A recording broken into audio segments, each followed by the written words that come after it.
an ordinary courtyard, with an immense network of wartime tunnels underneath, constructed more than 1,000 years ago.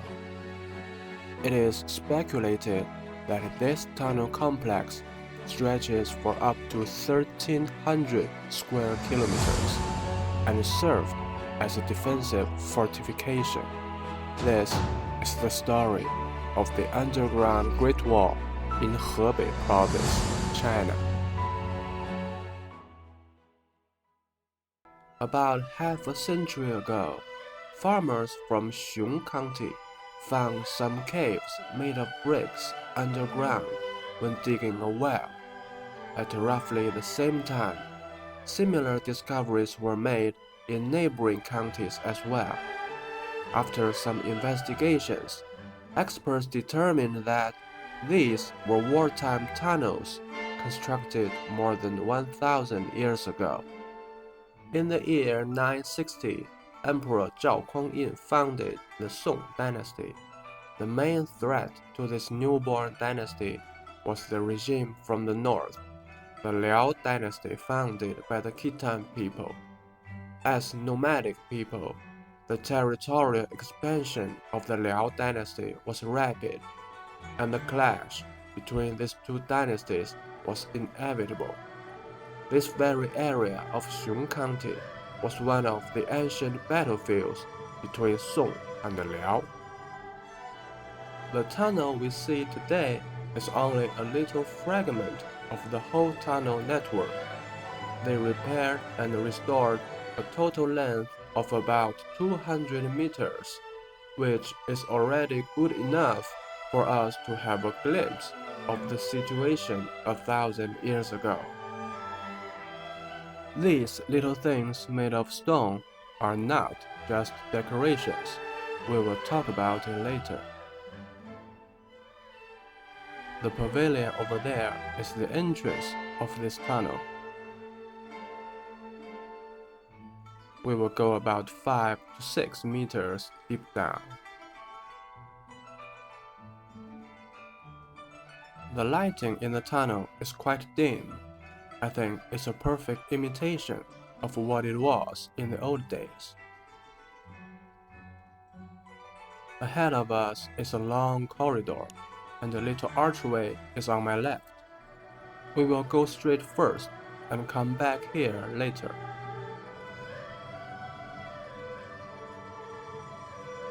The roof of this corridor is pretty low. I am 175 centimeters tall, and I have to walk stooped when I go inside. What's also worth mentioning is that the temperature here is also pretty low.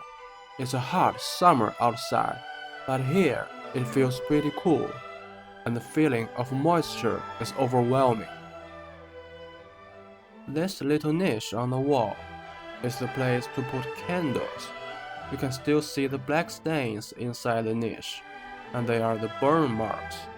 It's reasonable to speculate that in the old days, the environment of this tunnel wouldn't be brighter than now. This little cave is a hiding place. Soldiers can stay here in case they are chased by the enemy. At the end of this corridor is a large open space with a height over 3 meters. At 8 meters long and 3 meters wide, this room is a place for soldiers to rest. This little hole on the roof is for ventilation. Remember those little stone structures on the ground? These holes just lead to them. But in the old days, there wouldn't be any structures on the ground. That would be too obvious for enemies to find. About this little thing, to be honest, I don't know what it is, and I don't know why it is here either. Keep moving forward. There are 2 storage rooms. These are the places to store weapons. They are also quite spacious. From here, the tunnel system starts to get complicated somehow. It's very easy to get lost if you don't know the layout of the system. We are told that this segment is called the Cave of Confusion, and there used to be booby traps around here. This place may give defenders a huge advantage.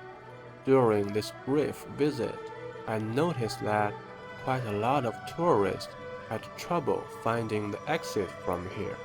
They always move around and get back to the original place. Now let's retrace and go back to that little archway when we first came in.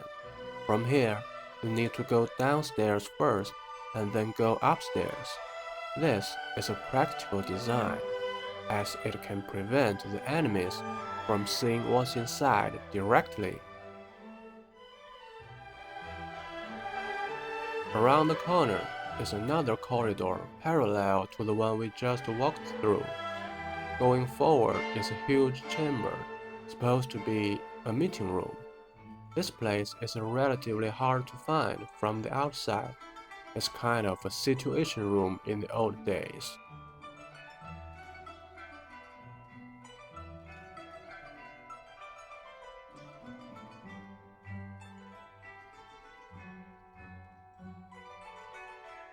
Finally, we came out of this tunnel from another pavilion.